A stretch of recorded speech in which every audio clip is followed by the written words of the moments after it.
Good afternoon.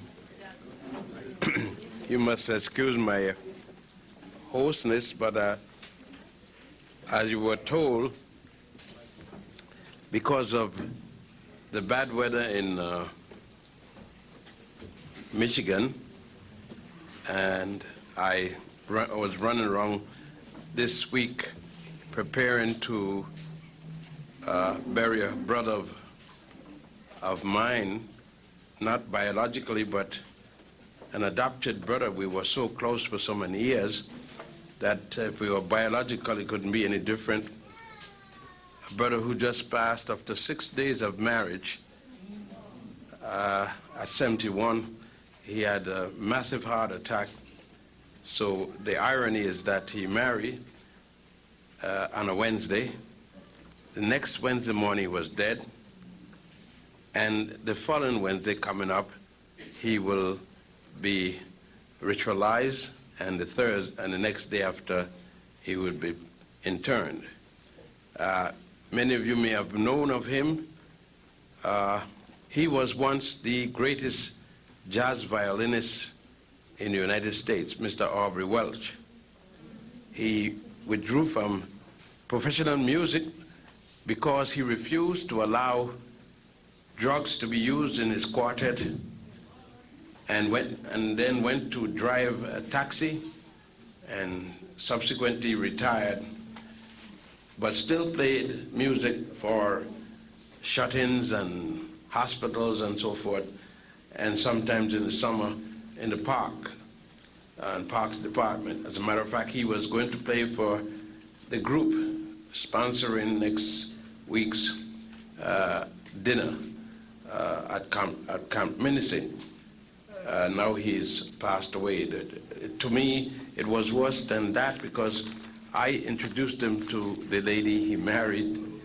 I stood as the best man at the wedding and all of that.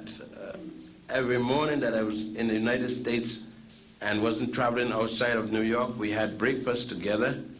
So you could understand that when he died suddenly, it was a shock, a particular shock to me, and I had to work with his wife and his brother in preparing for the funeral rites starting this Wednesday coming. So between those two things, as our brother said, the body finally said it had to rest, and I lay down, but then Sister Kefa called me and reminded me that I was to come here today. It slipped me because I was sleeping, but I got up to the task. So I beg you for forgiveness for not having my voice in the proper manner. It was interesting to come today and to see the video, the Gil Noble video dealing with Rabbi Setzer. Some years ago, 2 or 3 years ago, I guess it was. And because the topic of the day falls just in line, understanding Alkebulan's original philosophical, ethical masterpiece, I must equally add to this a situation that took place not too long ago. And I was at that time on the Gary Bird show, which was held at the Apollo Theater before it was moved back downtown. At that time, a flash came over the radio and the television and other media, and it was a big affair about the release of Mandela. Gary Bird on the show turned to me and asked me what I thought about it. It was, of course, he too was elated. And I stopped and I asked him what he said, and he said, Mandela was released just within a few minutes ago.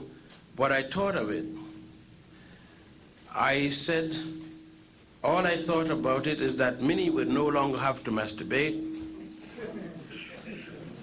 I read that. She would no longer have to hold a pillow, and he would no longer have to masturbate. And everybody thought I was crude. As a matter of fact, the next persons to come in front of Brother Bird's radio started to lambast me for the lack of feelings.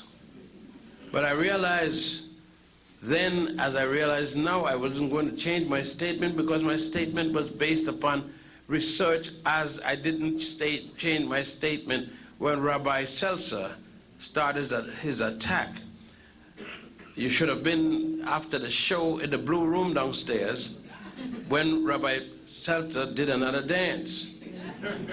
And that was the I didn't know you were Jewish dance. But that didn't change anything because I had already told Rabbi Seltzer what it was right there on the radio.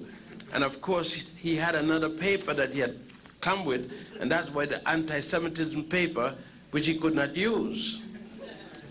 I think that you now realize what I knew about Mandela, because you have seen where Mandela and others have signed and declare total commitment of the people he allegedly leads, that declare doesn't have to give anything for the first 5 years, and in the second 5 years they will discuss it if it's appropriate.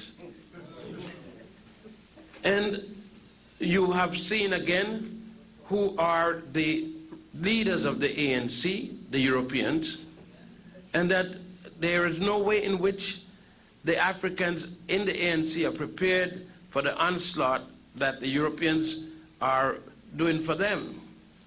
So within these aspects, one probably now will say, and I heard some folks have been telling me, how do you know? If they had followed the life of Mandela, they would have realized that he didn't go to jail for being black. He didn't go to jail for being an African. He went to jail for protecting the information of a client he represented as a lawyer, not for being an African nationalist or anything like that. And therefore, I knew, based upon the release, it had to be something very important, because the man for the PSC who was released on the same date as Mandela was in prison 15 months before Mandela and left the same time as Mandela, yet the press played up nothing about this man who died 2 weeks later after he was left from out of prison. But there were more other things that I knew that made a statement I did. In the case of the rabbi, as you noticed, the rabbi was saying, yes, Dr. Ben is right halfway, and this other way he isn't right. That the Jews were not, that Judaism didn't come out of Africa. Then he turns around and say, well, yes, there was the time with Abraham, as it said, that the Jews were there. And I said for 400 years, Moses and all of them they became, if they were, and there never was anything, they became what they were supposed to be while in Egypt, and they all were born there, except Abraham and Joseph and the few other people there. We have a habit of supporting popular situation rather than correct situation. If the thing has the popularity of the time, we support it. And anyone who dares to challenge it, we do not ask the challenger, do you have facts? And then examine the facts that the challenger put forward, but we reject the challenger solely because the persons in view is popular. This week, last weekend, we had a popular situation of buying clothes. Regardless of what the quality of clothes was, we were out there demonstrating for an affair that never took place. We were out there talking about Osiris, his son, I'm using the Western term, his son Horus, and Osiris' wife and Horus' mother, Isis. We were celebrating, first we were mourning the death of the son and celebrating the resurrection of the father. We were celebrating the resurrection of a penis, a hard-on,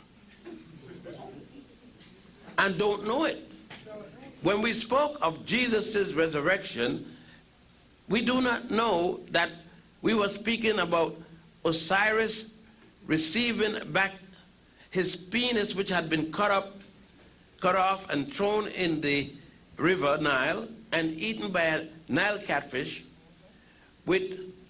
It returned because this most faithful of African women, as most Africans are, and most African men cannot, most African women are, and most African men cannot understand it because their masters have already told us that black women are no good, and so we don't marry many of them, especially when we could throw a baseball or a football or some of their ball. Now,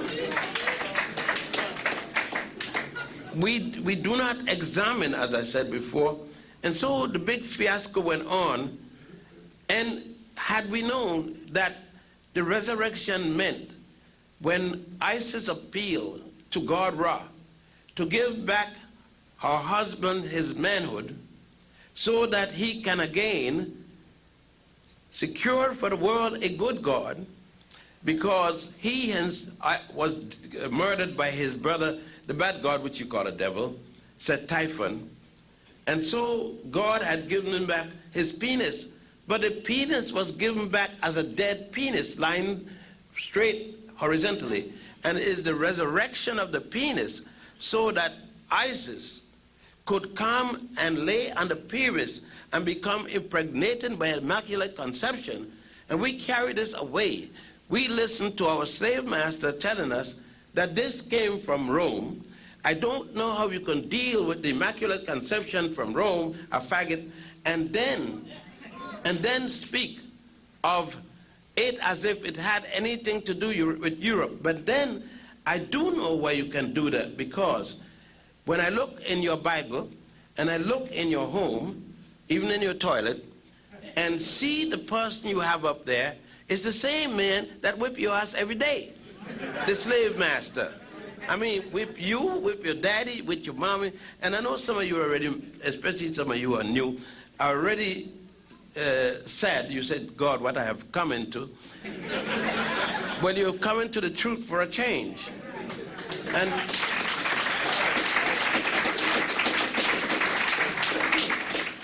had you been to Egypt, if not with me, but at least been to a place called Dendera and another place called Abydos, immediately you would know what I am speaking is the truth, because you would have seen the story of Isis and Horus.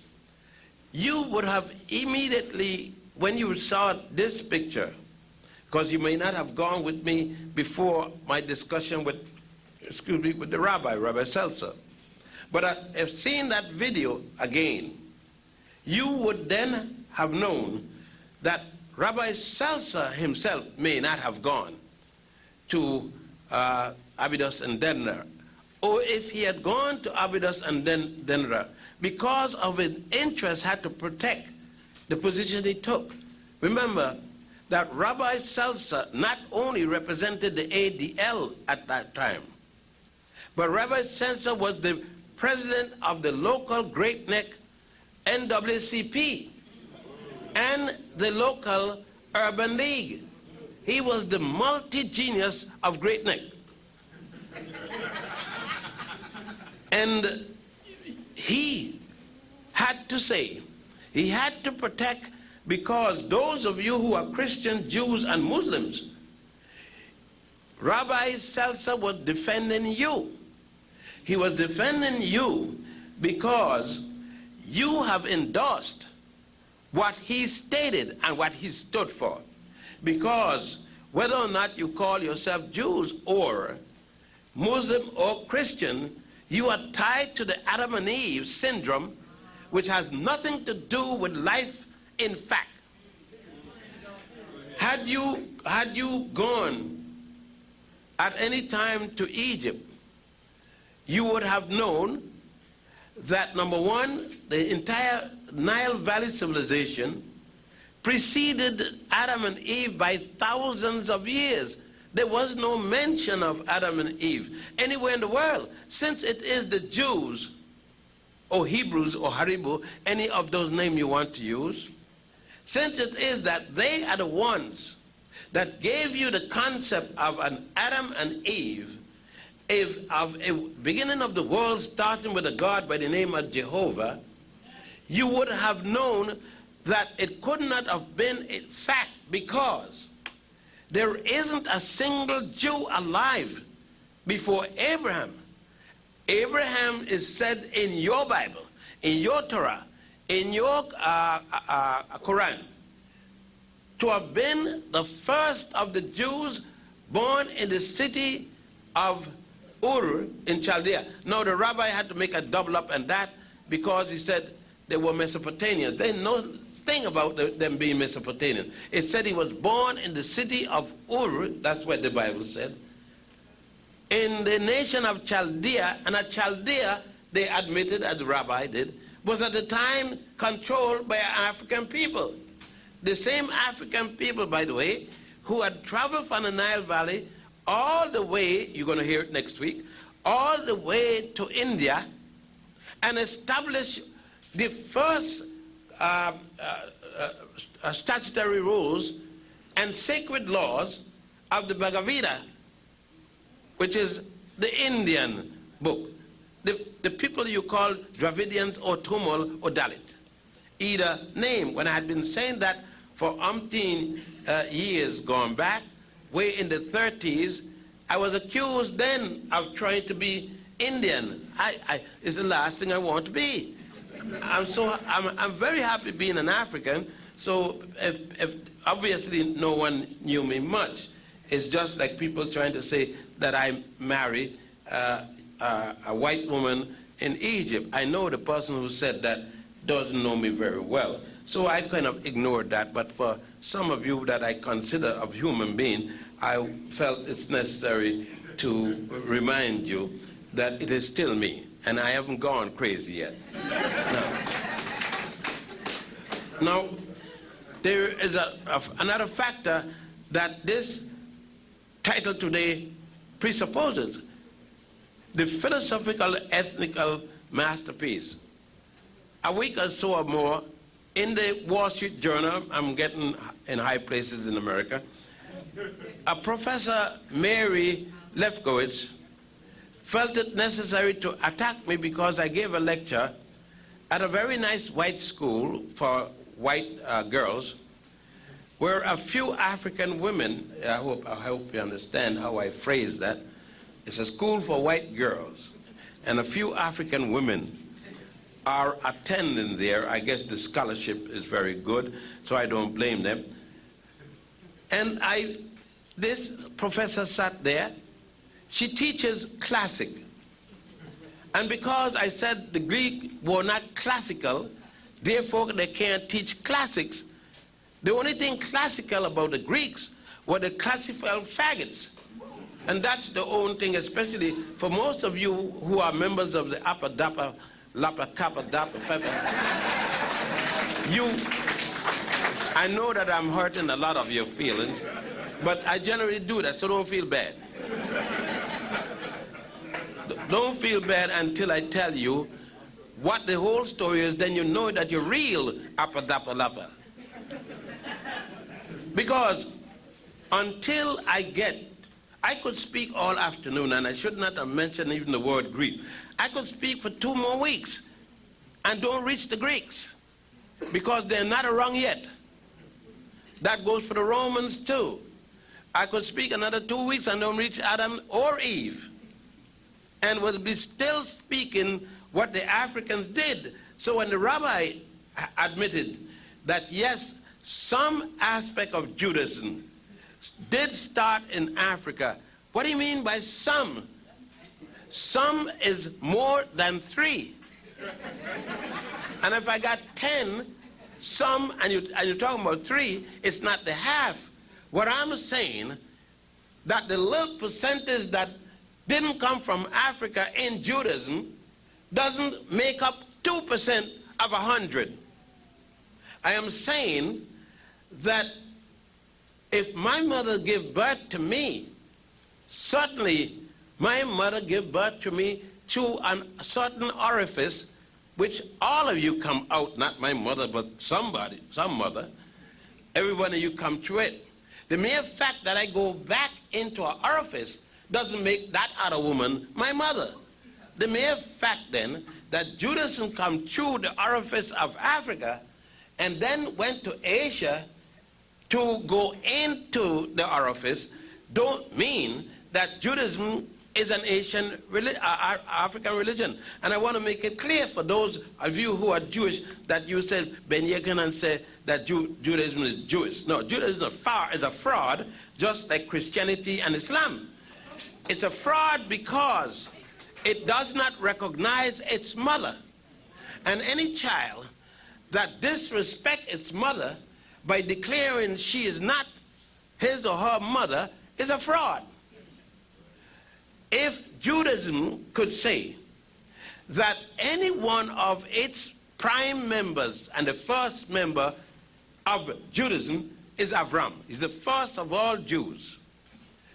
If they could say that Abraham knew anything and wrote anything, published anything, taught anything that was contrary or before or different to what the ancient Africans of the Nile Valley was teaching, then I'm willing to succumb and say, yes, it is valid. It's a religion all by its own and started on its own. It started in Asia as an Asiatic black men's organization. You listen to Asiatic black men, because listen to it very carefully. There's a lot of jive going down by a crazy man who following another crazy man who's dead that's saying that when I die, I'm going to come back white. And I'm going to get straight here. And I'm going to have a narrow nose. And I'm going to have thin lips. If there's a God and does that to me, we're going to have a fight. Now, he probably wants to be that way because he's no different than Michael Jackson in his thinking. Now, let me get it straight now. Let me get down here. If anyone plus the rabbi can show me any Jewish writing before that attributed to a man that said born in the city of Goshen in Egypt, and as I remind you, each time I go to Egypt, I make sure that it hasn't gone anywhere, that it is still in Africa, because the day it leaves and goes somewhere else, I'm not going there. Now, it is a fact then that we see that the first piece of writing attributed to the Hebrews is a book called Exodus, not even Genesis. Because Genesis, and the rabbi had to admit, is an afterthought. The 4 books of the Torah was written before Rabbi Agrippa and Rabbi Hillel finally found out that, whoa, we're talking about leaving Egypt and we're not in the world yet. So that the Council of Jamia, they decided to write a book called Genesis, the word meaning beginning. And so they had to find a chumped up beginning and base it upon some craziness, and therefore we have adopted it. Look, I taking a Sunday afternoon to mess up with you and your religion. Now, but I'm going to do it, continue. See, you're going to leave before I leave. Now,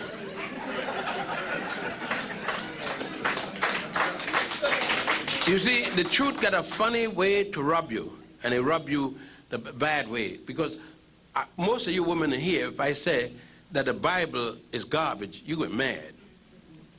But I will prove it with one little thing. The Bible got you as the one who started sin. Eve caused sin for the forbidden fruit. Now, you know, most of you believe it. Most of you believe that Eve started, and if she didn't start it, she cooperated with Adam. And most of you believe that's why you have pain, those of you who are mothers, give birth to your child. You know why you believe it? You're stupid. And why you're stupid? You see the baby when it put it in your hand. Now you notice that the baby got a head at least 5-inch diameter. And you know your vagina isn't 5-inch. Otherwise you need a camel or elephant. So now you know that the reason you have pain giving birth is the head. And you know, when you look at the shoulder, and that's 11 to 12 inches, you know that if your vagina was at least 5, it ain't 12.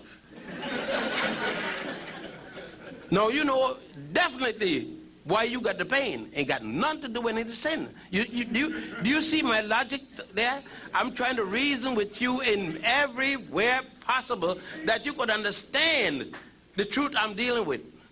Now you may hear something else from the minister, from the rabbi, from the imam, different to that Friday, Saturday, and today.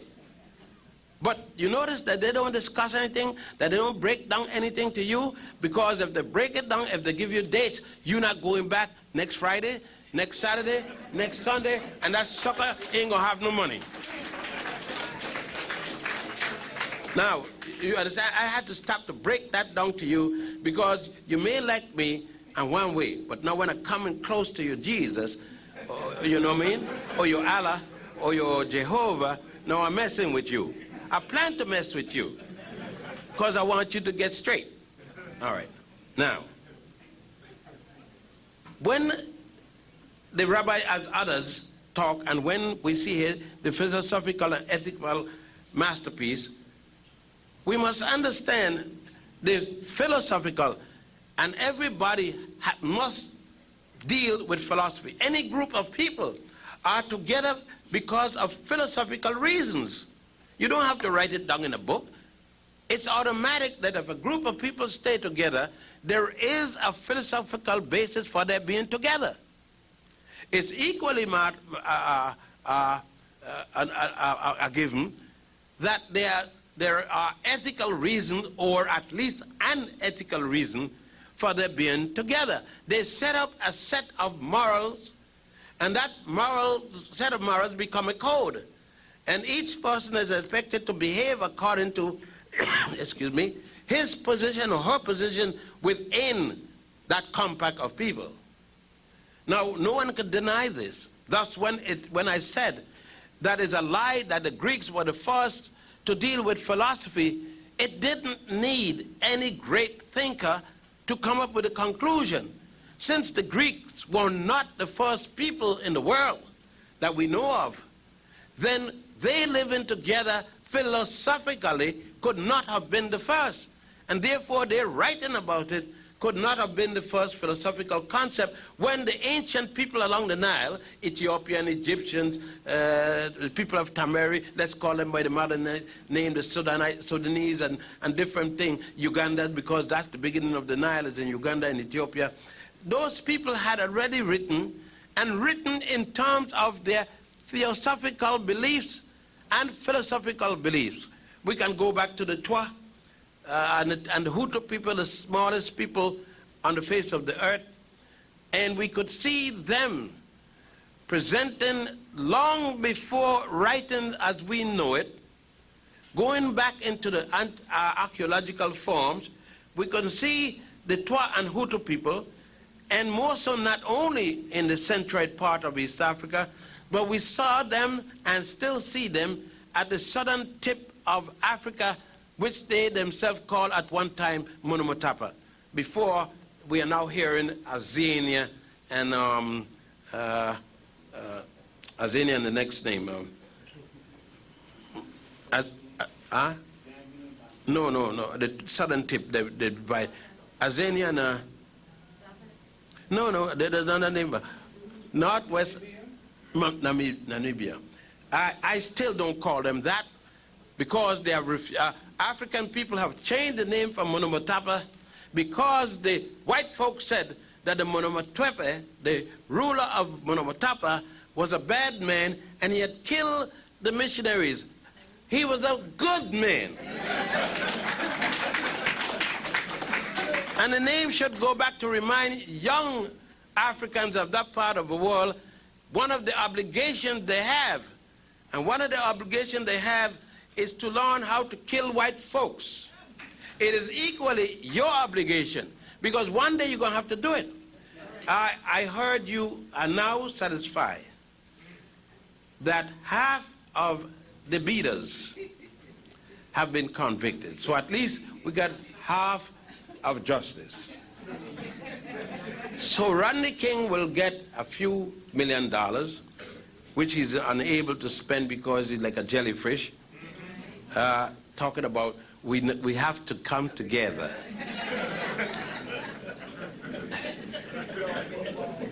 And now we are all entrepreneurs, so we don't mind about Rodney King. And everybody was worried if the brothers are going to challenge the police and open arms, since the police have shown the amount of military hardware they have in hand. If they were found innocent, I don't think the brothers in California was stupid enough to attack the police in Los Angeles. Los Angeles is not the only city in California. You attack any place where the cracker was and is. Maybe the White House. It doesn't matter. A cracker is a peckerwood. Now let me go on again. Because some of you may believe that an Egyptologist should not think as I do. That all I should be talking about Egypt. But I have to bring in, you see, the reason I am an Egyptologist is because I know the past and I know how it affects the present. Now, let's continue. Rabbi Seltzer, and he has since been banished out of Great Neck, having been mistreated by Josef Ben-Jochannan. Rabbi Seltzer had failed to recognize that the foundation of Judaism, which is the foundation of Christianity, which is the foundation of Islam, because that's the manner in which these three religions, and you could call it what you want, started. First, there was an Abraham, then there was a Jesus, the Christ created by Pantheas and Boethius, and then there was a Muhammad ibn Abdullah, who dealt with this term God in the Arabic language, and that language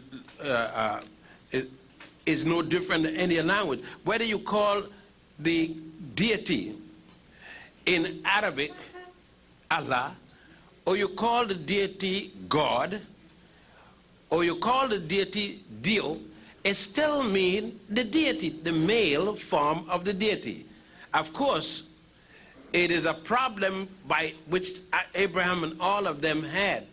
It seems as if that the Hebrews or Jews, whatever name we want to call them, had gotten afraid of their women, as they did with the Adam and Eve story. And they finally decided to deny their mama the proper place she held in world reality. She had given birth to the bastards and should have turned her foot when they were coming out and snapped their neck.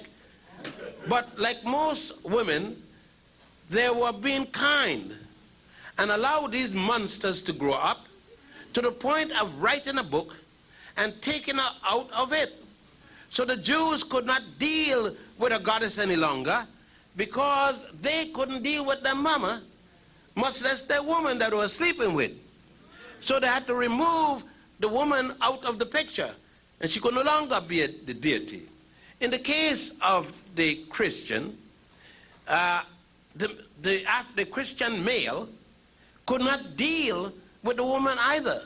So therefore, Jesus' mother, who was the mother of God according to the Christians, had to be removed from her position of goddess. The Christian man, who had lost his testicles and everything else, and if he had it, wasn't functioning properly, and therefore the woman must have shamed him by performing, and he couldn't respond. And therefore it was necessary at the Nicene Conference to remove Mary from an honored position that they had copied in terms of Isis. Isis had fulfilled her sexual obligation to Osiris. She had given Osiris sex to the point of a child. But what had happened after Osiris was killed by this evil brother, Typhon? Isis found herself unable to produce a child with a dead man. This is the situation with most of our Christian folks, because many of us are having sexual intercourse with the Lord. As a matter of fact, all the nuns are married to the Lord Jesus. Of course, after he's failed, they come to me, and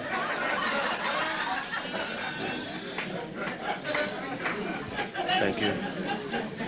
Or someone are being to do what the Lord cannot do. Because the Lord did not do it on earth, you all said. At 33 years, I mean, that's stop reasoning this thing. At 33 years of age, you said that a man come down in a polygamous country where everybody having an extra wife or 10 or 5 or 50 or more, and that man didn't touch anybody at all, that he big wedding and saw the people having a fun, and he sat up there, make sneaky Pete, wine you call it, and had a good time. When everybody was grabbing on some woman, he was right there just watching. And every time you see him, we with 12 men. Now it's up for you to draw your own conclusion and not blame me for this. You've got to use your reasoning.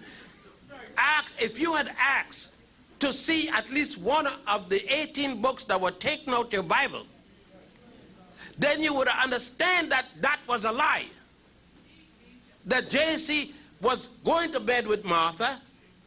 JC had thrown a little boy off the roof, because you would have read the 18 books, and you would have read the Aquarian Gospel, and you would have seen the other side of the life of Jesus, that your minister and rabbi, and what a prophet or whatever they call themselves, had denied you. You would have seen that he acted as a normal man. He acted as a normal man in the synagogue when he whipped asses one day over short change in the money box. You would have seen that, but you can't see it. You're still mad. I could look in some of your face. You're paining. You're hurting. You're hurting because I'm talking about a man that had sex with that woman as your man have with you, if he's much of a man. Now, but you can't have that. Because since sex is sinful, you can't have Jesus getting laid.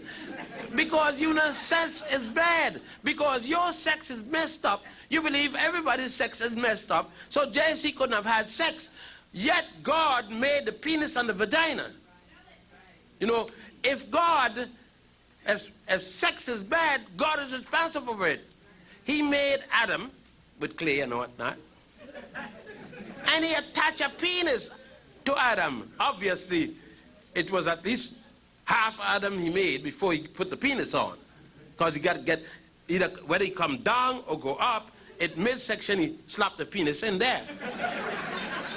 In the case of Eve, he must have done it the same way. Even though he took the flesh from Adam at Robert Adam's rib cage.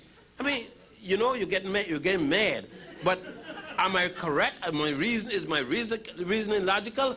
Is your belief logical? I mean, look at yourself. You don't have to take off your clothes now, but just think back this morning how you look. And see if I'm not describing the way you look. Right? All right. I mean, then you know I'm right. But you can't say I'm right because the cracker wrote a book and put it in your hand with all kind of pictures. And you know it was you in the picture because you know you're white.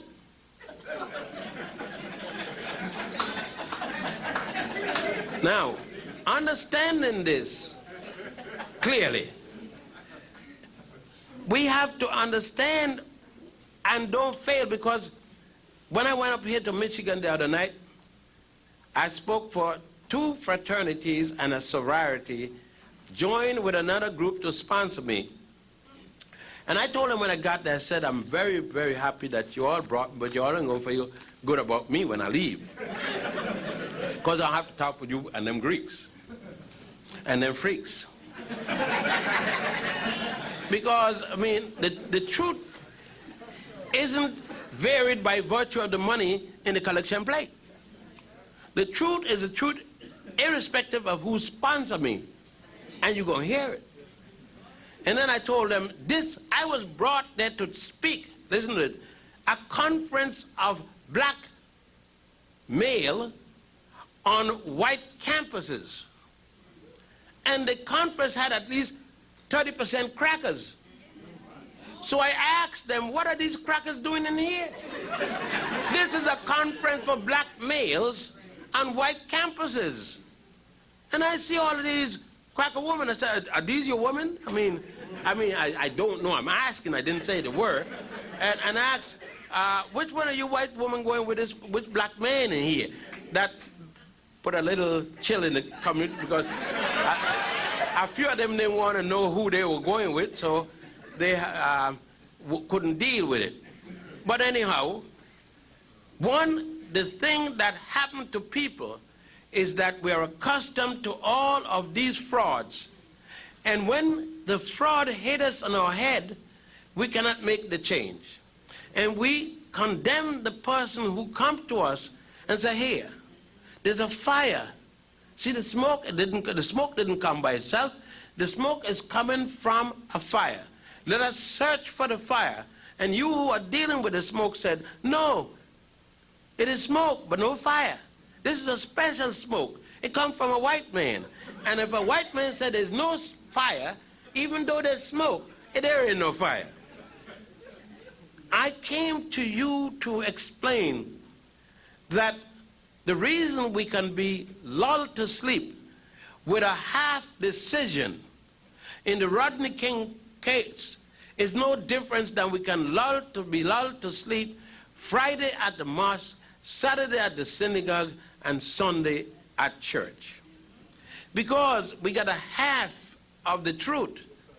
A half of the truth that started in Africa, and the reason is that we are not willing to deal with the truth.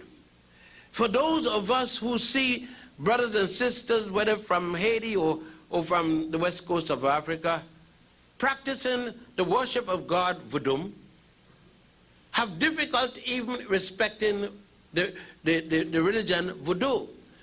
We have followed, and any comedian goes on the radio could make joke about voodoo and voodoo. And there's no objection to us. Nobody writes into the editor or to anybody. But let somebody come and make joke about Jesus, Mary, Joseph, Allah, and Jehovah, and you will send a ton of letters overnight.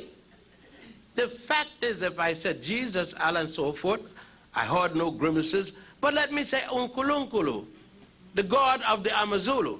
Let me say Ngai, the God of the people of the Agikuyu of Kenya, and so on and so on. But even let me say, other than that, let me say that the ginkgo tree is God. And immediately you got a word for me. I'm an aminist. Now, I don't know what you mean by that, and I don't think you know what you mean either.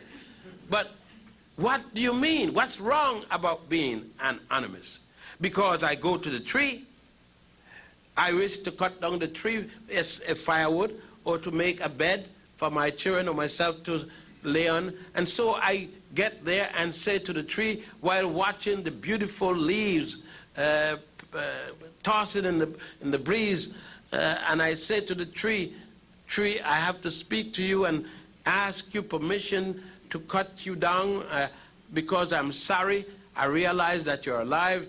However, in the world I live in, I must use you. You are related to me, yes. We're in the same world. But my interrelationship with you, I have to use you in this manner in order to sleep. I will not cut you down just to put you in my living room to show my friends. I will do as some people do, the big hunter who comes to Kenya and with a telescopic lens 500 miles away almost, kill the lion, and is a big hero. He doesn't take the knife and go with his mouth and then grab the lion, give the lion a fair chance, and then and then kill. But now I'm talking to the tree, and I'm saying to the tree the reason, and you get there and say, look at that stupid man, he's talking to a tree. Well, I'm talking to a tree that thinks better than you do, so your Bible said he looked like a man, but he walked like a tree. That's what your ministers tell you. But is it a literal fact, or is he saying that a man might look like a man, but I walk like a tree? I don't move, I shake, I roll, I move, but still I'm steady. My both feet are standing at the earth at the same place. In our case, we are moving, but we are worse than the tree. We are worse than the tree because now we are talking about ecology. But your African ancestor, by talking to the tree, had his built-in ecology, because he didn't cut down any tree for any frivolous reason. He cut down a tree only when it was basic to his livelihood. And there we come to the concept here of what's ethical, what's philosophical in the origin. The origin of taking cognition of what we have as an African people and not losing it. I noticed the book of Dr. Blyden has been reprinted outside there, and I'm glad for the person who brought it back. But then let us go back to Blyden, since we brought the book, and see Blyden spoke of this in another perspective. Blyden spoke of this in terms that we can't deal with it.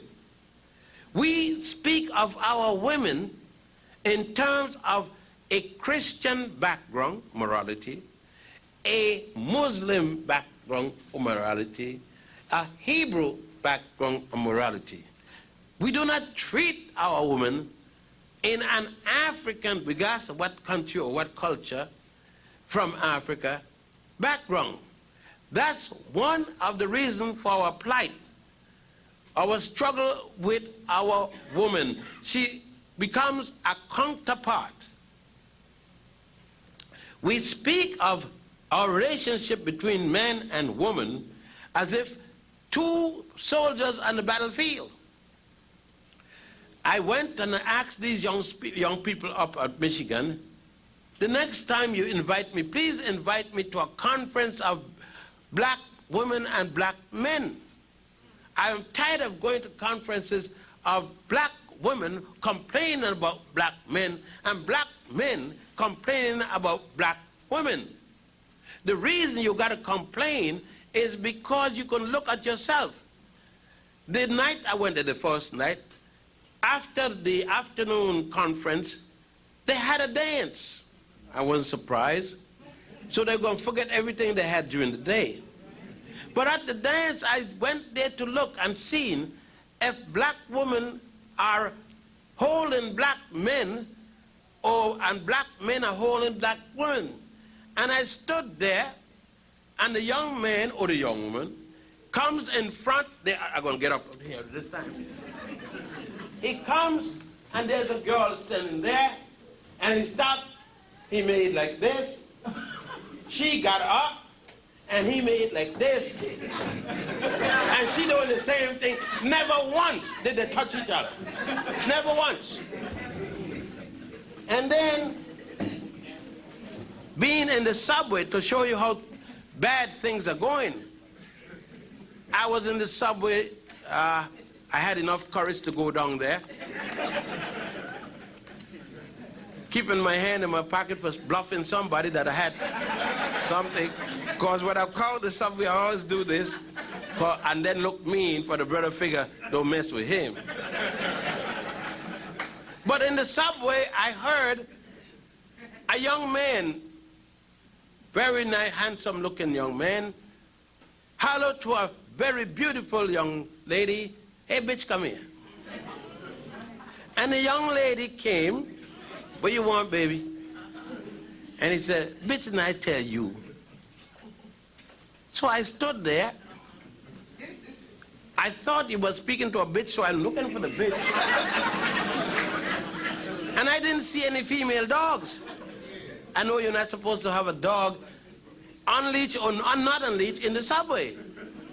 And then I wonder, how could we be speaking that kind of English to a dog? But when I realized this young lady responded, I said, oh, she's a bitch. Oh, she don't have 4 legs. So I couldn't withstand it anymore. I asked the young lady, did you hear what he called that other girl? He called her his bitch. And she said, yeah, that's his bitch. And I said, are you a bitch for somebody else? She said, yeah, I got me. Yeah. So I said, I couldn't. So I called up one of my granddaughters because I want to get this thing together. I know I'm getting to be a fossil. I'm getting rather old. And I called her and I said, Tracy, are you a bitch? She said, Granddaddy. I said, it's a good, I just asked. She said, how could you ask me such a question? I said, do you respond to a young man calling you a bitch? She said, no, that'll be the last time he talked to me. I said, just want to check. I want to check. So, and I called a few of them.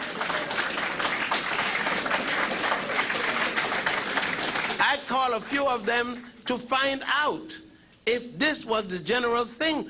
I found out it was the general, but there were 1 or 2 young ladies who had the decency left in them yet to refuse a young man, and that will, if a young man ever say to her, they will never speak to him again.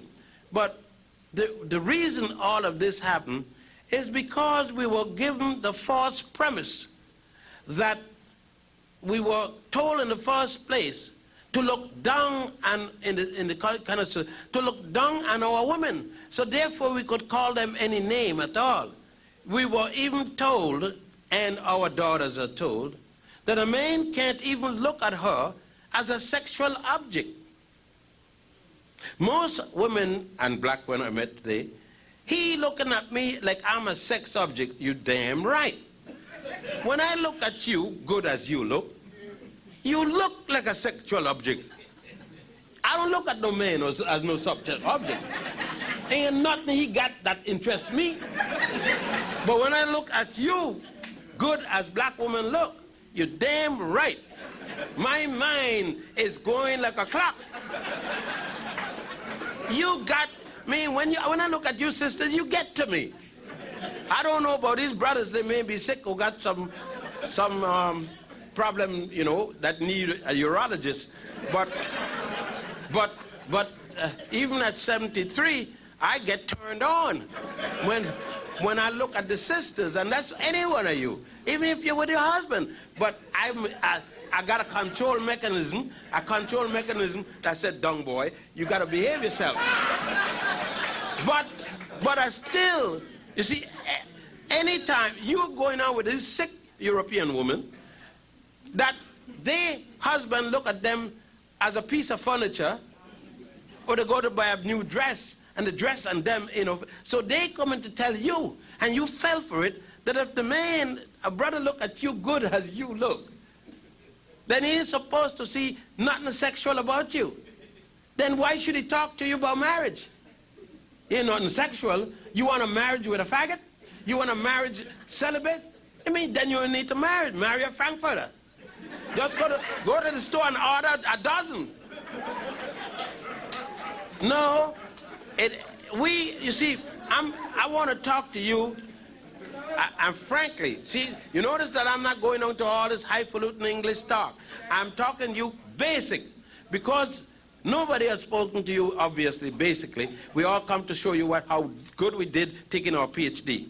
And that PhD is jamming us up everybody else with this and other things. So basically, what this suggests to me, the title today, Understanding Alkebulan's Original Philosophical Ethical Masterpiece, is a masterpiece that the Africans created, our ancestors, way back there.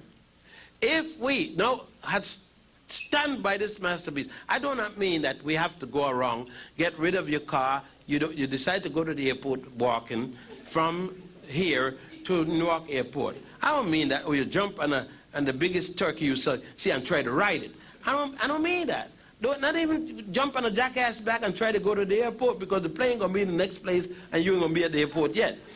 I don't mean that, but I mean the fundamental principles for which our ancient ancestors stand.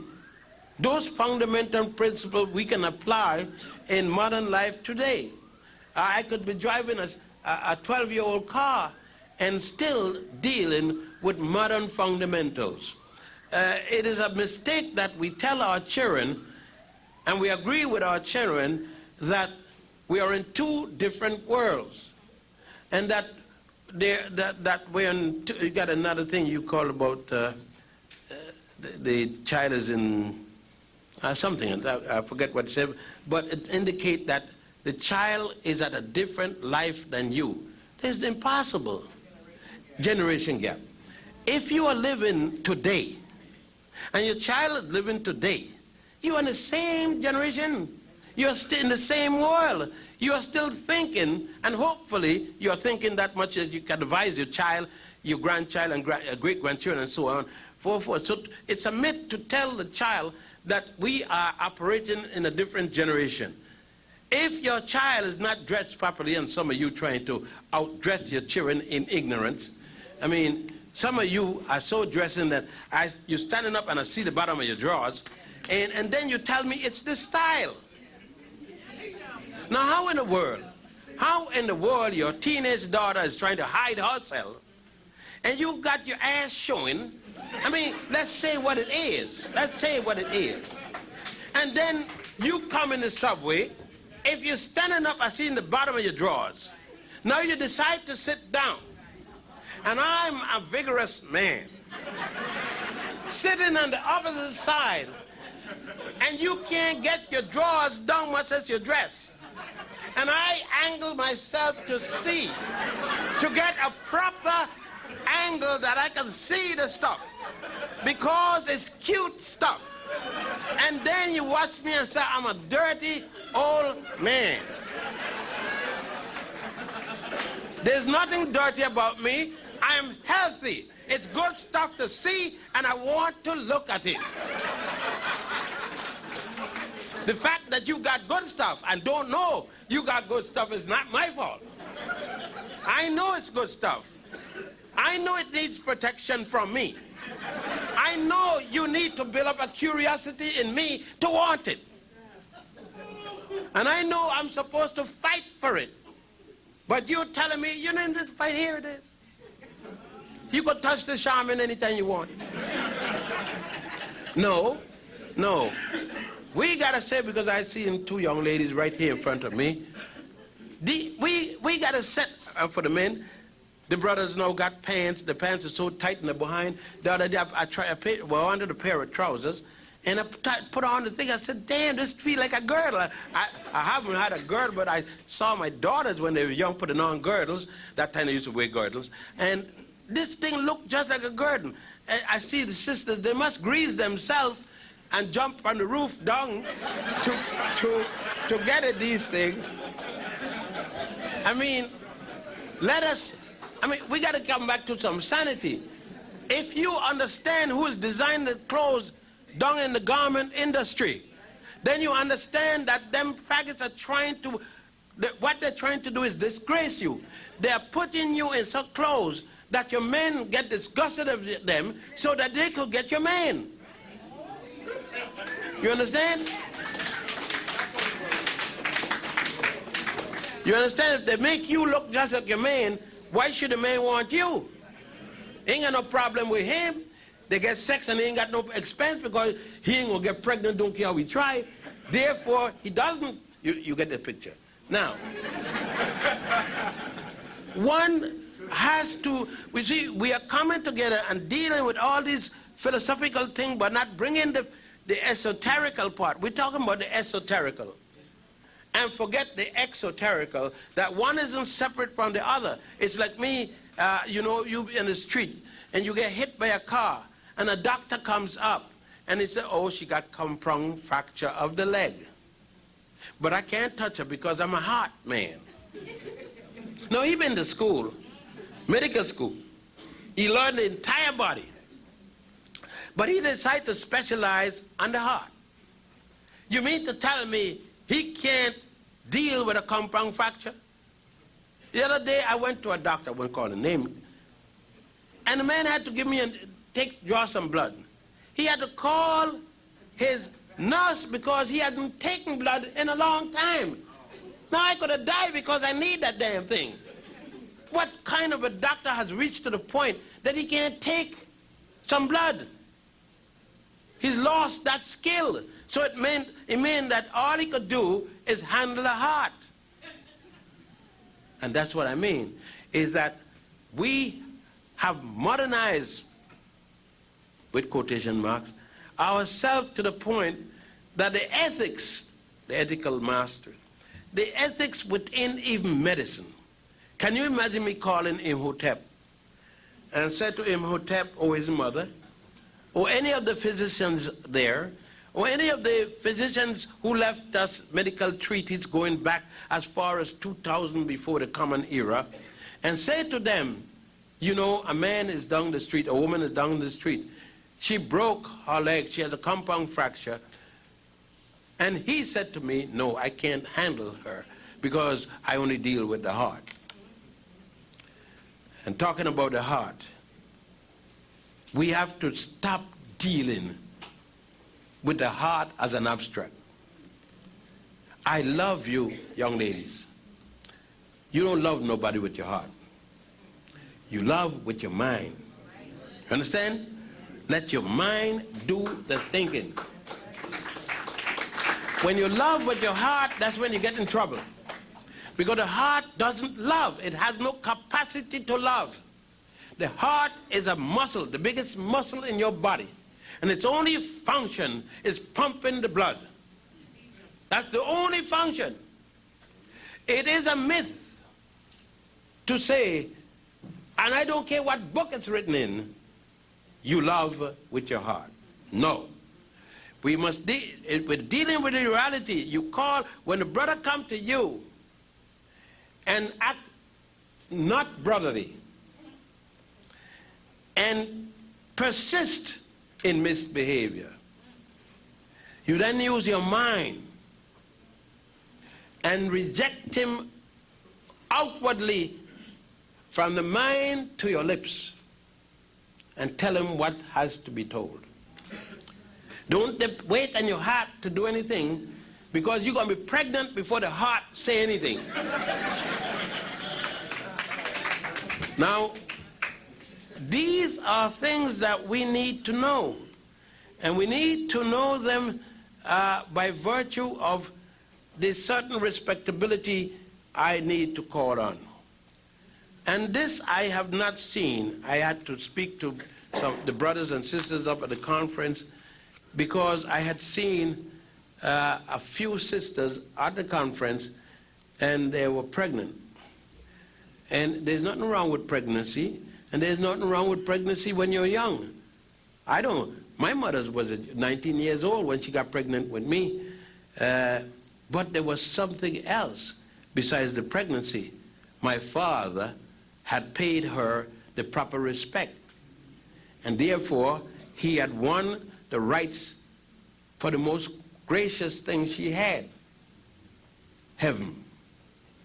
You see, my father knew that heaven wasn't someplace in the air beyond where the airplane goes. My father knew that my mother had heaven, and his mother had heaven.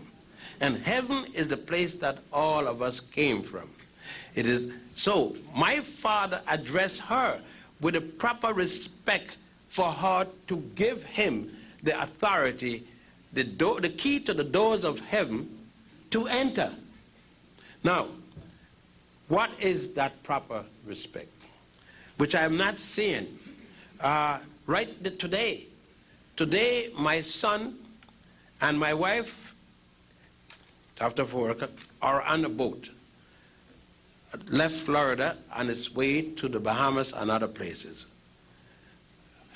My son is getting married to a young lady on the boat. They're having boat and the honeymoon and everything like you. You say, well, why I am not there? I have other obligations, and my wife is representing me. But why is he marrying this young lady? Is the young lady pregnant? No, that's no reason to marry. That would be the last reason to marry, because somebody's pregnant. You marry because you have a certain feeling for a woman, and your economics is correct. You see, he's got a very good job. He should have had a business, but he got a very good job. She has a very good job. Now that's logical basis for marriage. You can't be no job, waiting on mama and daddy, and you so much in love that I got to marry. You ain't got a pot to piss in, no window to throw it out of, and you gonna get married. Huh? Now you said, as long as I love him and he loved me, you can start together like that and die. No, I told my son, if she's good enough to lie in bed with, then she's good enough to marry. You're not doing no heaven and God and nothing like that. I told my son, do not lay in bed or the ground with what is not good enough to be a wife. So that if she gets pregnant, now dealing with the possibilities, because there are possibilities. If when you're laying with her and she gets pregnant, you ain't got no problem marrying her, because before you lay with her, she's good enough to be a wife. So then if there's an emergency, you do it voluntarily. Her mother or father don't have to talk to you about it, because you start out respecting her, knowing that she has the capacity and quality to be a wife. Now if she doesn't have that, masturbate before you lay with her, because you don't want your child being born from any and anything. You understand? And if she's not of the quality that meets the standard of your family, then don't touch her. You understand? Now,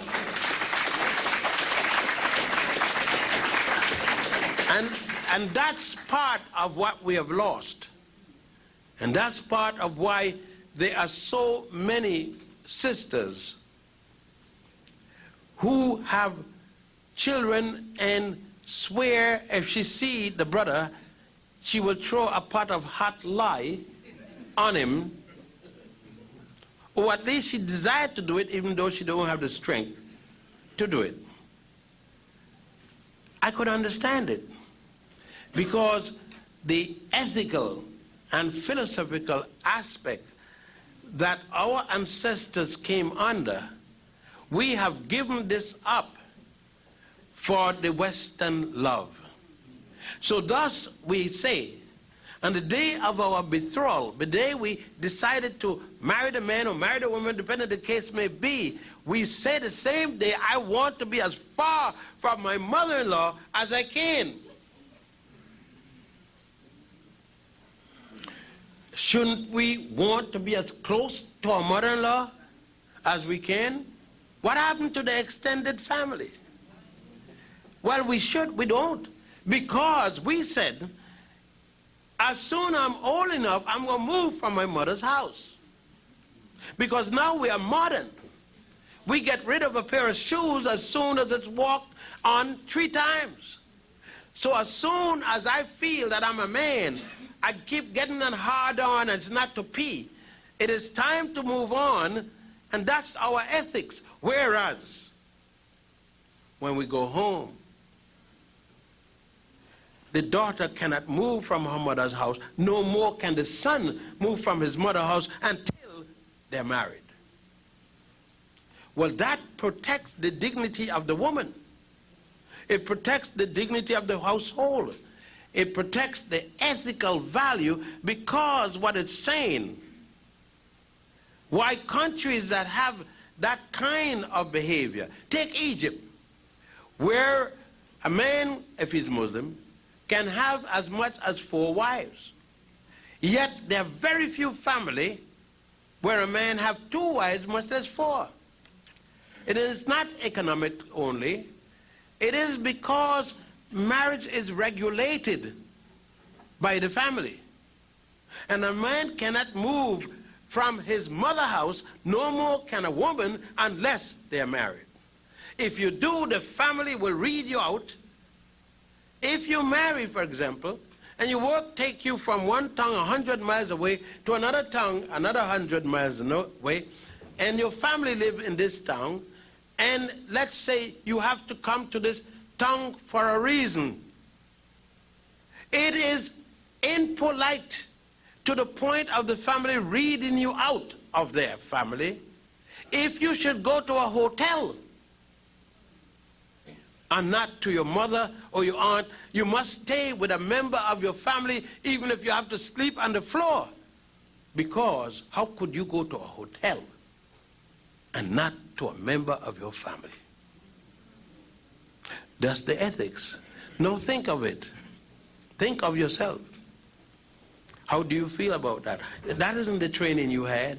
That's not the training you had in the church. That's not the training you had in the synagogue. That's not the training you had in the mosque. And that's why we are failing. We are failing because we have taken the European value, not realizing the reason the European developed this, he had an ice, a piece of metal to dig a hole in it, to pull out a fish, one fish, to support that little family. So he had to kill off a certain amount of the girls when they show up. He developed a psychology based upon what he called a family. This little unit, leaving out his old grandmother and grandfather. And that psychology we have adopted because we are educated in his schools.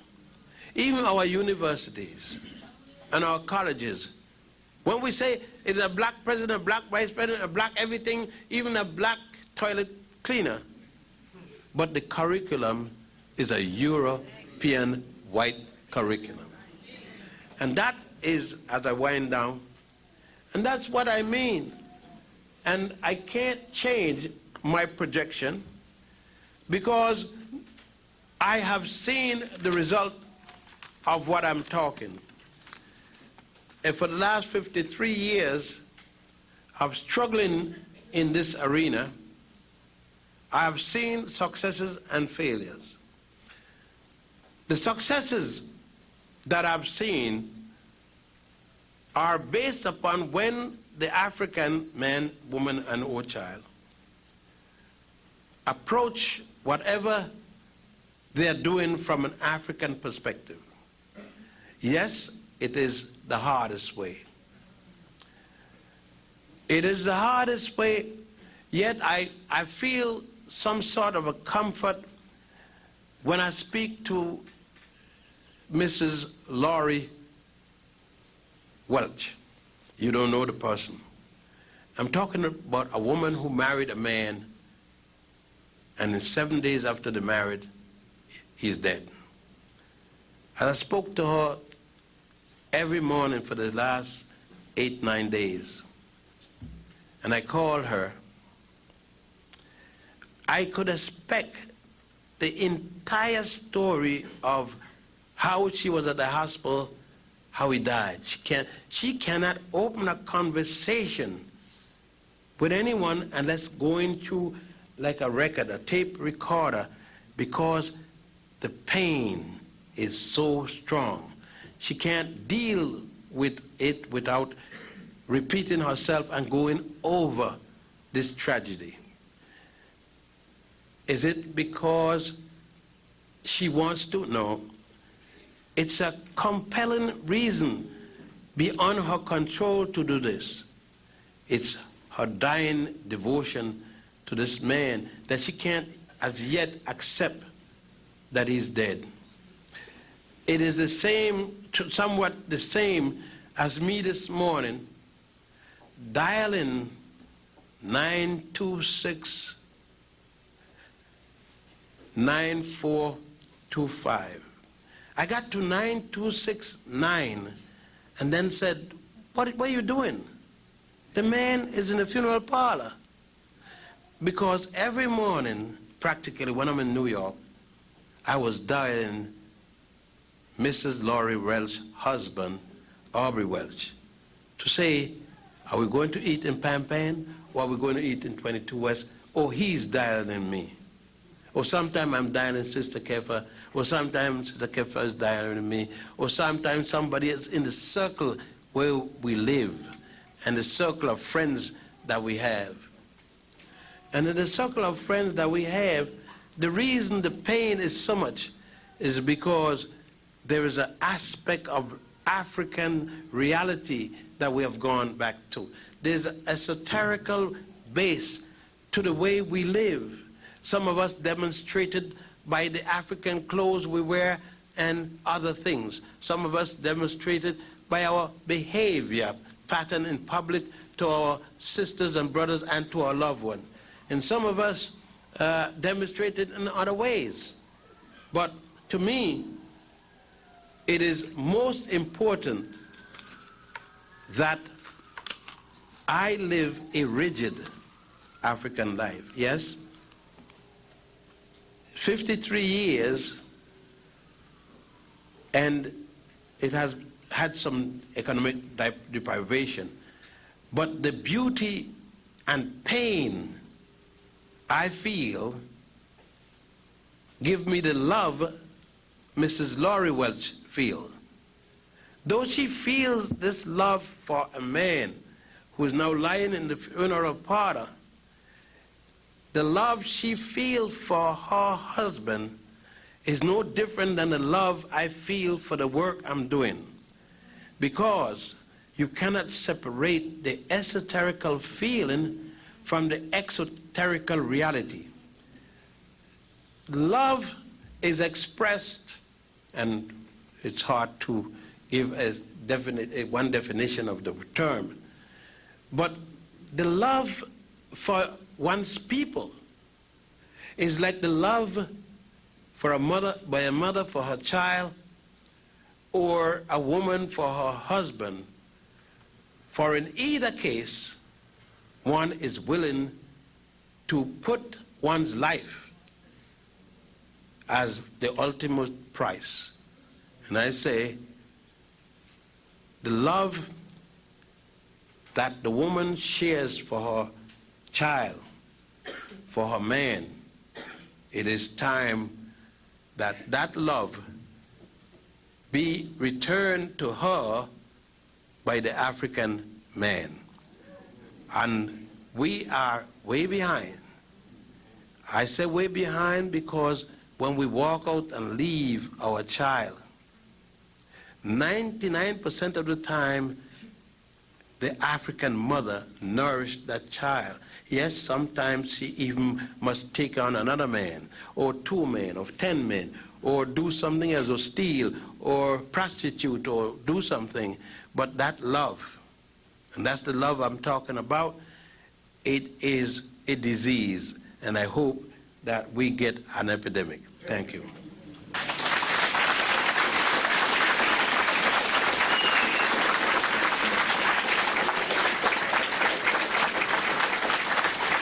You want to go to the bathroom? No, I went before.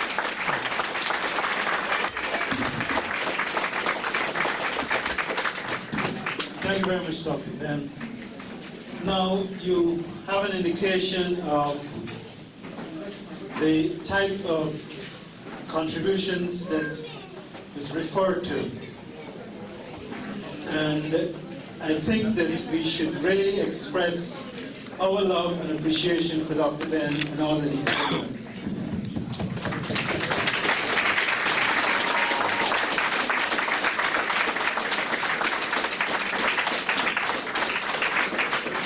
For the sisters and brothers who came in late, are the sisters and brothers from Philadelphia here? Did they come? No, okay. For those of you who came in late, Sisters and brothers, your attention please. For those of you who came in late, we would like you to know that you can make a donation to Dr. Ben. Most of us did. So just in case you came in late, we don't want you to feel left out. We don't want you to feel neglected.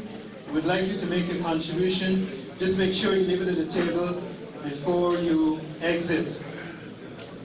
The announcements are, next week, First World Alliance, Mount Zion Lutheran Church, 145th Street and Convent Avenue at 4 p.m. Brother Velo Namale will be there, lecturing on the Dalits of India. Sunday, he will be here at 4:30. And sisters and brothers, would you kindly keep it down, please? And we'll ask you to make sure that you make a special effort to be back here, because you will see the continuity of what Dr. Ben has just shared with you. The other bit of information I have to share with you is, in whatever fighting goes on in Egypt is between Egyptians Egyptians who are fundamentalists, and Egyptians who are Sunni. And that is at a very mild state. Let me give you an example. In Israel, the statement is that every 15 minutes, some sort of explosive explodes, and most of the time, somebody is killed. That's every 15 minutes, every day. In Ireland, it's about every half hour, somebody is killed. But nobody suggests that they don't go to Israel or Ireland to visit. The crime rate in Egypt is less than 0.5% among 55 million people.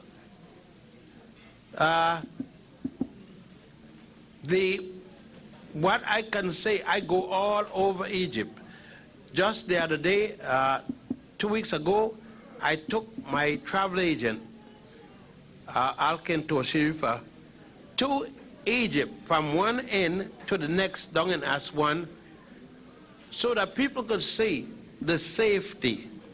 Number two, we take it from another position. The fundamentalists have no argument with black people, none whatsoever. The argument is with the European, and even so, there is no major violence. You can go, for instance, you go in Egypt, you go to Cairo, to the American embassy, and they got a list of countries to be careful when you're traveling. They even list Egypt, right there in Egypt, but Israel isn't listed. Tell it. Is it a coincidence? I mean, when you talk about violence, there's no place beat Israel when it comes to violence. But nobody goes, because most of your travel agency in New York are owned and run by Jews. So to knock out Egypt, put more travelers going to Israel. You can see by the carloads of people from the Bible Belt goes to Israel, and a handful will come from Israel to see the pyramids. And the pyramids are the least of the things you want to see. Yes, the pyramid, especially the one at Khufu, is a magnificent structure, big, colossal. But that's a minuscule of the things you want to see. You want to go to the Valley of the Kings, you want to go to Dendera, Abydos, to see the basic things that we need to know. And I suggest that I would not encourage you to come. You know why? If I thought there would be something wrong, I wouldn't encourage you, because I'm on the same trip. I will be on the same bus. If we had 3 buses of people, I'm going to be on your bus, because I move from one bus to the next. Anybody could tell you. And I'll sit on your bus, and heaven knows I have no desire to die now. So I wouldn't be there if I thought that it was going to be unsafe. And that goes for anyone. I think that you're safer than going in the subway. Much, much safer. Dr. Ben, would you kindly explain to the sisters and brothers about the fact that you do live in Egypt, so you know what you're talking about. Oh, yes. I reside in Egypt. I spent about 8 months of the year, when you count it, in Egypt, and the rest between here and elsewhere. And I have residency. So I am living the dual citizen life. Anybody else could do it, I'd do it. And I see it. I could give you some statistics. For example, there's a rape mentioned in Egyptian papers, maybe one rape in every other week or month. One in the whole country. But you know what happened? And the rapist is generally found. If he's found by the police before the family catch him, he's dead immediately. The police catch him, he's dead after the trial. So they're going to shoot him in the morning and bury him before sundown. What is a rape? A sister walking the street, a man don't know you and touch you, and you call the police, that's rape. And he dies. Give you the law. What is the penalty for smoking one reefer? Upon you found guilt, 25 years. You got a pack, it's 20 in a pack, 20 times 25 years. No time for good behavior. You don't need that good behavior because you get 20 to 25 years. And the point is that when they got you, they're going to get the pusher. Because by the time the judge see you and you standing up, you don't have anything broken, the judge is going to ask, what was this man arrested for? And you said drugs, and you say he's still standing up. You said rape, he's still standing on his 2 feet. You understand me? They'll entertain your head as a baseball coat. And then you're going to tell who the pusher is. Do you know in Egypt how they come for a pusher? They bring a unit out of the army, and they block out 4 blocks square, and they come house to house, apartment, everybody's apartment. They're going to find a pusher, and he better shoot it up because good night. By tomorrow morning, he would have seen the ancestors. Now, in that country, you don't have a problem of crimes. I leave my house and the light go out on the street. I don't look up. It doesn't mean a thing. I never worry about it. There's a little park there where I live, and I go there and sit down. The air get cool sometimes and just sleep. I tell you, you go to some place and you leave your pocketbook. People run behind you. Then you leave the pocket because they don't want you to go to the police and say, I think I left my pocketbook in that store, and then come back and don't find it because the police get crazy. And they're going to find it because some ass is going to be whipped.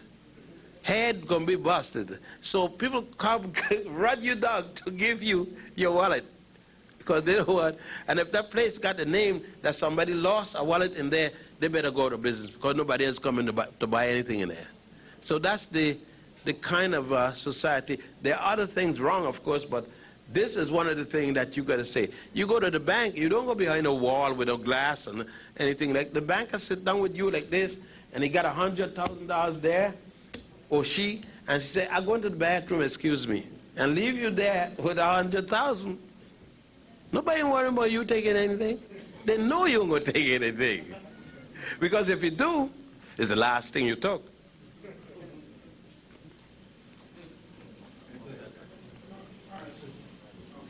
Hotep, sir. It's good that you came out. It's good to see you. And I hope that God is back because always will take it up. Thank you. I have 2 questions. One is, how many languages do you speak, including dead languages or so-called dead languages? And the second question is, can you give some clarity on Akhenaten's concept of monotheism, being that all the other major religions use it? Well, the first question is approximately 7 foreign languages, but then I speak languages that are considered dialect, and then I read some languages that are, in fact, what they mean dead. It means it could be read, but no one can speak it since that we don't have vowels for it. And a good one would be what you call Medunecha. Some people going wrong saying that they speak in Medunecha. That's just what it is. You can't speak it because there's no vowel. The European added some vowel to try to, communicate with each other. And there are more than one such language, and there are many languages in which we have not, no one seems to have decoded yet along the Nile and elsewhere. The second part of your question was, Akhenaten. Well, monotheism, the difference, there was always a monotheistic religion in Egypt. What happened is, in the case of Ra, and Ra is much more like what the Christians, Jews, and Muslims have. The Christians, Jews, and Muslims say, "Thou shalt have no other God before me," no other God before Jehovah, no other God before Christ, and no other God before Allah. That was said already for Ra. There should be no God before Ra. The uniqueness of Akhenaten is he did not say no other before me. Those two are saying you can have any God you want, but I must be first. Akhenaten said no. Akhenaten said there is only one God. That's the distinction. They didn't give room for any other to be less than. He just said there's only one God, and his name is Aten.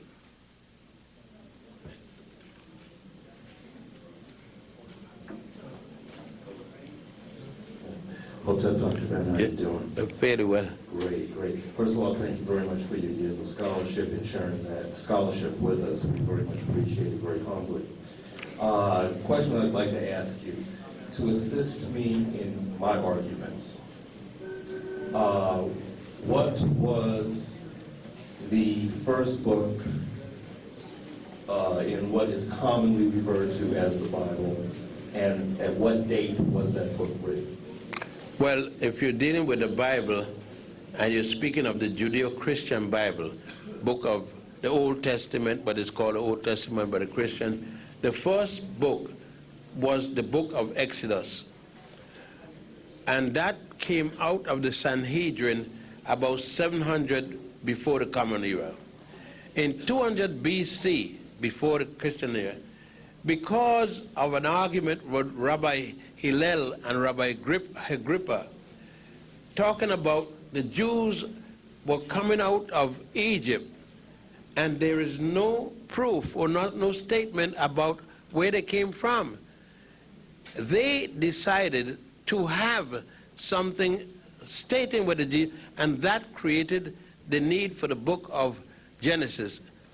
And in 200 BCE, they produced the book of Genesis, or the book of beginnings.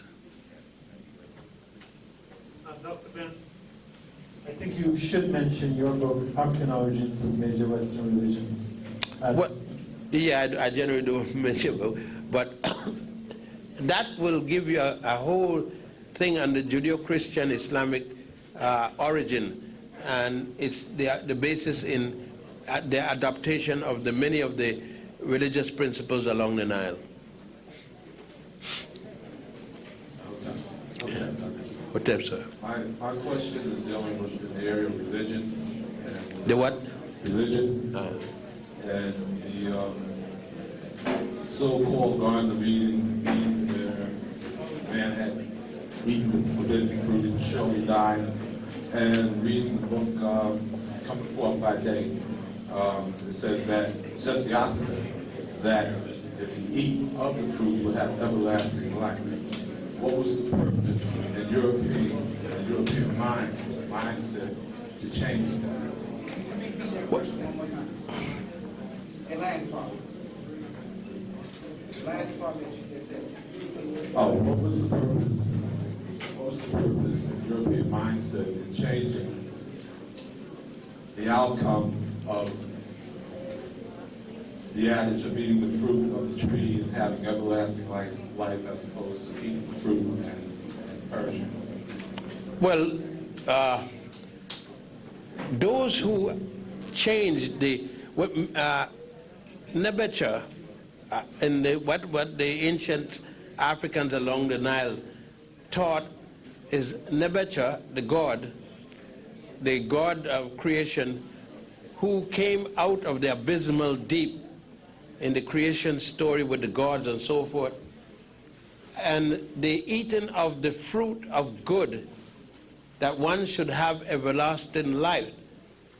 And the contrary with the Judeo-Christian Islamic, that if the eating of the fruit, man should surely die, is because the Europeans could not conceive of a life after.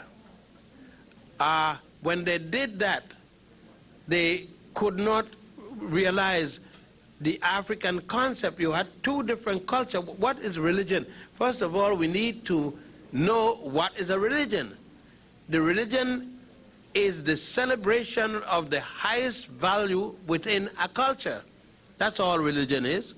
You take a culture and your greatest expressions are kept, codified, and that gives you your values of your God or goddess or your deity.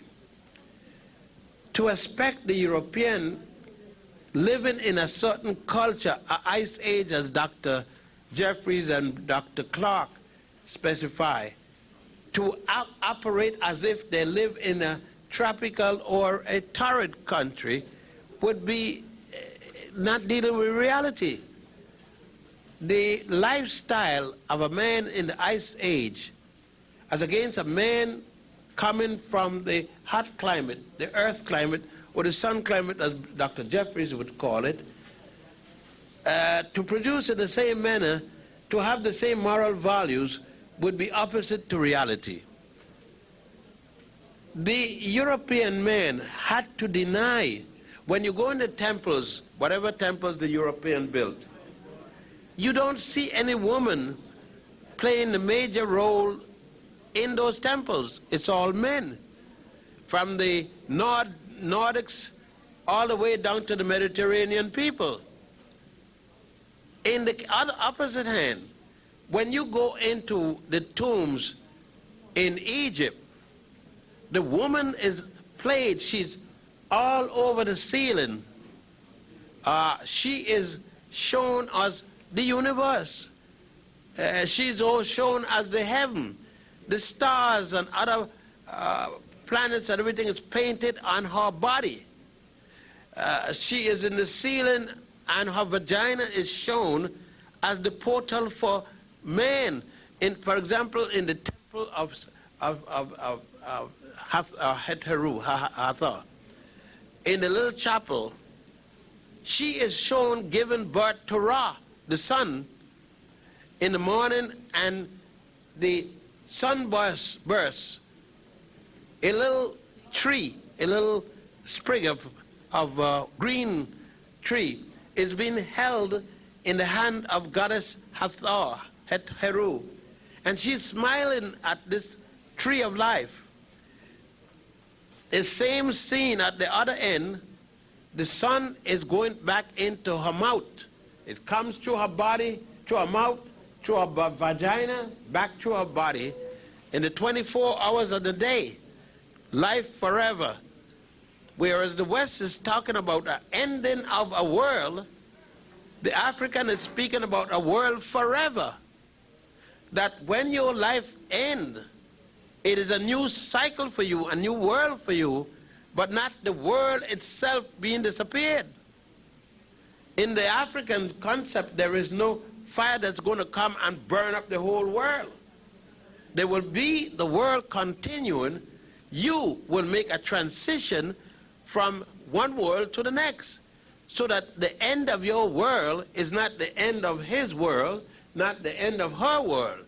Your world ends the day you die, but a new world begins. That's the African concept. So the whole world isn't going to stop at the same time. That's the European. Europeans think that there's a line just like the same nonsense they put out with Christopher Columbus, that the world is flat, and when you reach here, you're going to fall in a pit. Now, Columbus Columbus had gone to sea with the Moors and been in the Atlantic and know that you weren't going to fall any place. So he had that information. He could run the trick with the other Europeans. The same thing is that look at the concept again. Whereas the European believe, when they finally got the stuff from Greece through Egypt, that they got one soul. And that one soul, when you die, is going to leave the body and go to God to look for one day when he comes. It's a male God. But the African can't think of that. If you leave the body, what's there? How can the soul that gone to the deity find the body when he comes back? So the African got two souls for the body, right? The body soul, which stays with the body when the body dies. And they got the mind or spirit soul, the body soul being the ka, the mind or spirit soul being the ba, that goes out to appeal for you to be entered into the next world, you and the cat, K-H-A-T. So we got the ka, we've got the body, K-H-A-T. We got the body soul, K-A, and we got the mind or, the mental or, spiritual soul. We even in the West want to make a distinction between the mind and the spiritual. The mind, the spiritual, and the brain, all one thing. They are all one. But we can't do that. It's just like we got it today. If you eat food, you got to be different than the men who eat herbs. Why? Why can't you eat herbs and eat food? You don't remember something? People forget that many medicines that you use, most medicine you use, made from herbs. Most of the refined medicine one use made from leaves, bush, something like that. So somebody say, well, just eat herbs. Why? With all the good tasting thing you got around here, eat both.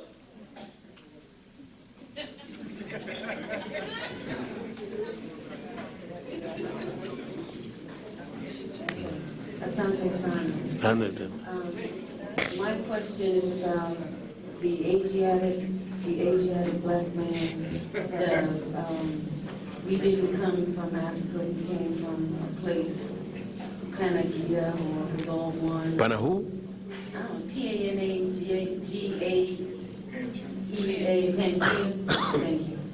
And that whole concept like that. I wonder if the people who saying that, what brand of cocaine they use, or is there a new thing? I understood there's a new thing beyond what that thing, crack. I understood they got something better than crack now.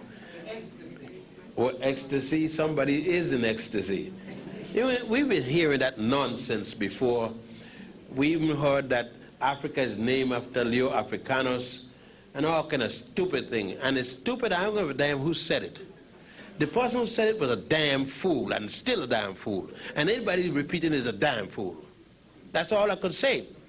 I mean, they give you no source for it, just the statement, Asiatic black man. Number one, the people from Asia don't call themselves Asiatic, they call themselves Asian. And number two, where is this land? Where's the map? Let them give me let them tell you, produce a map of where this place is and how the people, I mean, we got this way because of a curse. We look at Noah. Noah, nakedness. Noah's youngest son, look at his nakedness. Because his father was drunk, drank too much wine. Now if you're going to curse somebody for misbehavior, shouldn't you curse the father? Huh? You're going to curse this poor little son for looking at his daddy making an ass of himself. And then God going to help the person curse his son. And then the two sons who can complain to the father that the little boy was looking at him, sick little boy, they ain't looking at the mama. I mean, the logical thing would look at mama. If you're going to look at somebody in the family, you will look at mama. She looked different. There's a possibility there will be some action there. But looking at daddy, unless you're the first faggot in the world, but let's do. The boys went back and covered their father. They walked backwards without looking. How the hell do you know where he's at? And how you going to put the sheet down and cover the man backwards unless you're in the Olympic acrobatic form? The worst of the story is that after the flood, and they went on Mount Horeb, and the water subsided, Noah came out of the boat, plant vine, grapevine. Before nightfall, they had gotten grapes, mash the grapes, make the wine. In less than 1 day, even Sneaky Pete from California, Gallo wine, take 90 days. And that's speeded up with all kind of chemicals. I mean, what do you understand? The Hotep, brother. I know it's been a lot today, and we're grateful. I just want to ask you one quick question. What century did the Europeans adopt the Jewish religion?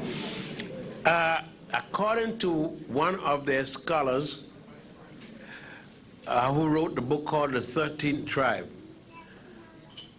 and there's also a book called Are the Jews a Race by Kotsky.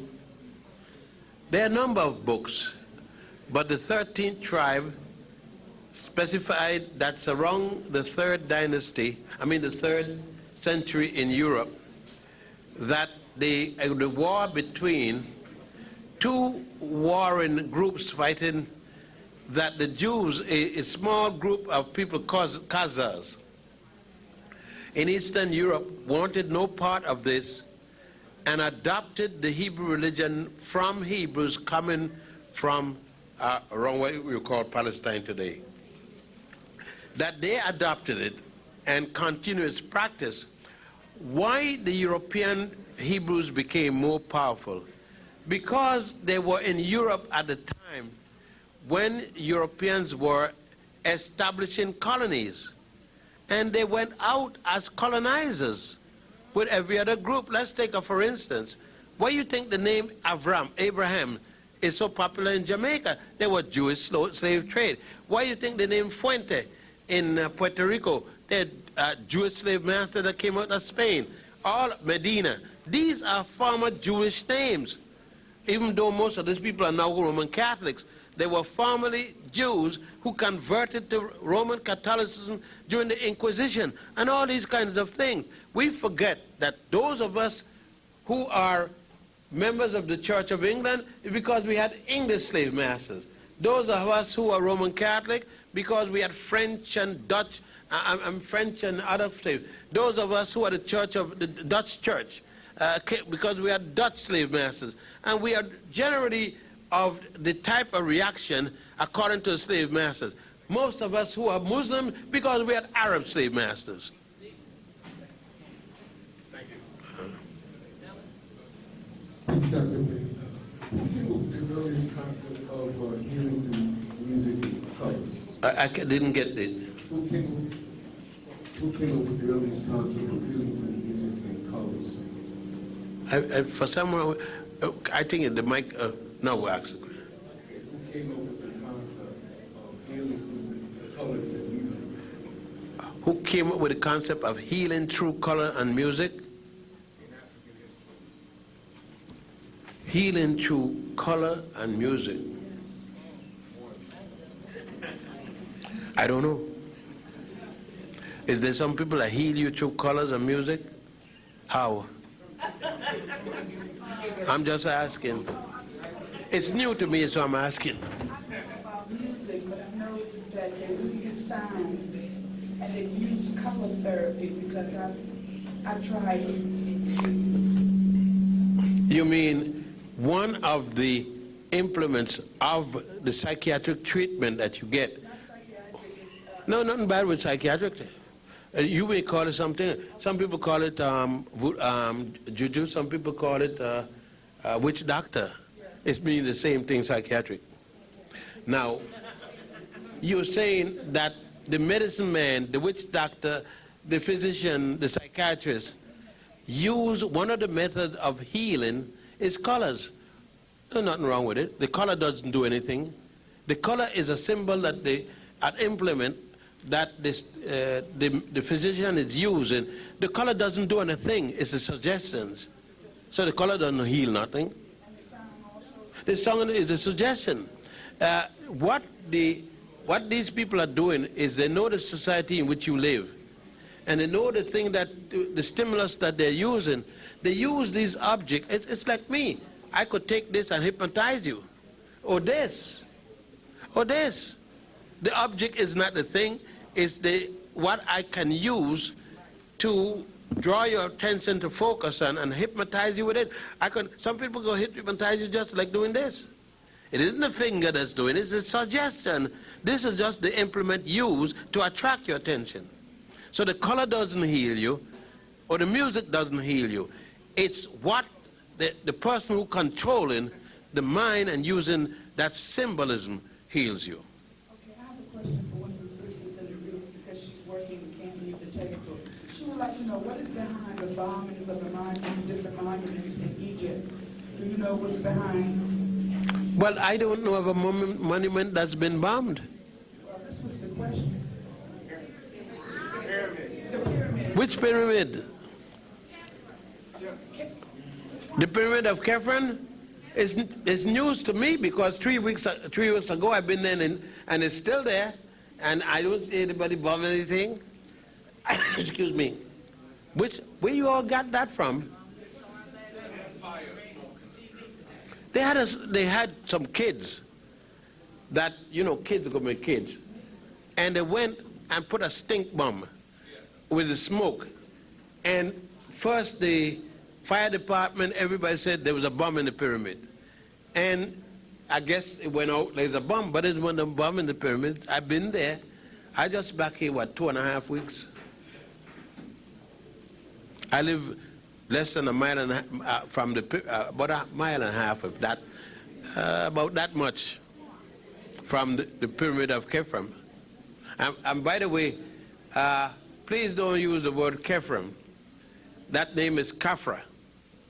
It's Khufu, Khafre, Menkaure. The Greeks and other Westerners use Cheops, Khafre, and Massarenes. Khafre is the Greek name. The Greek use it. That's Khafre. In many of your books, you refer to Africa as Alkebulan. Was there ever a time in history when the whole continent of Africa was referred to as Alkebulan? No.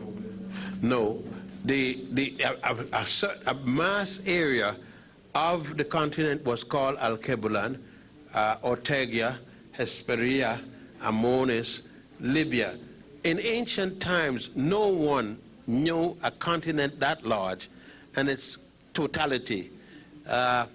They were, during the time of Makeda, she had sent someone to circumnavigate the land where they live. From the maps that she gave, they saw the two tips of two continents. One appears to be the southern tip of South America, and one, of course, the southern tip of Africa. During the time of King Neku, N-E-K-U, or it's spelled sometime N-E-C-H-O, the second, and that would be around 975 before the Common Era, he commissioned Admiral Hano, H-A-N-O, to circumnavigate the land, because they didn't, what you call the word continent wasn't even used. And he went from Egypt as far as what it was called in the book Barbados, B-A-B-A-T-U-S. Barbados is today called Cameroon, and it means the same. Cameroon is shrimp. camarón in Spanish. And barbatos means shrimp, to the shrimp river. And that's the earliest navigation attempts we know to circumnavigate whatever that land was. One of the things that would have stopped this totality would be there were no Suez Canal at this time. The Suez Canal is only in the 19th century, 1885, by the Khedive Ismail. He started it, of course, and spent all his money in the whole houses in France, and finally had to sell out to the British and the French. So the Moors and the Ethiopians used the term Alkebulan, and they refer to that much of the continent that they knew.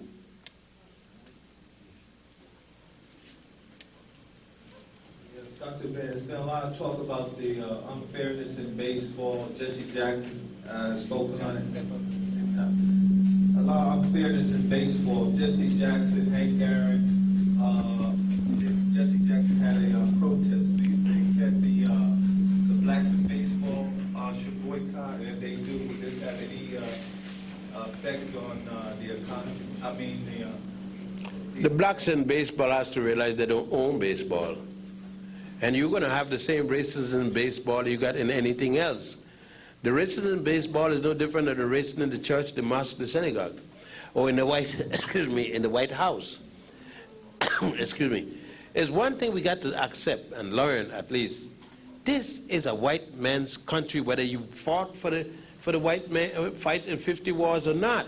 Now that's a reality. Now we may feel because we were born here, because our ancestors born here in 1900 or something, or 1800, because we came here in 1620. This cracker looked at America as his, as a European thing. He looked as the indigenous people that he took the land from, as this land is his. He looked to us that way. We refused to accept it, but he. Now, until we're ready to beat him, to kill him, to take it, it's going to stay like it is. And we're not willing to kill him. We're willing to kill each other. And until we stop killing each other and kill him, then we can start talking about changing. You got umpteen congressmen. We got one senator now, one woman senator, I think. Nothing can change. And nothing is going to change because you see, I can have all the senators making all the laws. One, take what the guy at Chrysler, Iacocca. Iacocca right now could call Clinton direct in the bedroom, laying down with his wife. He got a direct call right in there. Jesse Jackson, Jackass Jackson, any Jackson want to talk to Clinton, he's going to get the secretary to the secretary to the secretary who got to call the administrative secretary, who got to call the personal secretary, and he may get him today.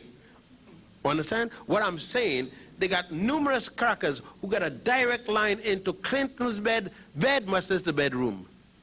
And they could get him anytime they want. There is no one black man anywhere in America, and that go for Colin Powell.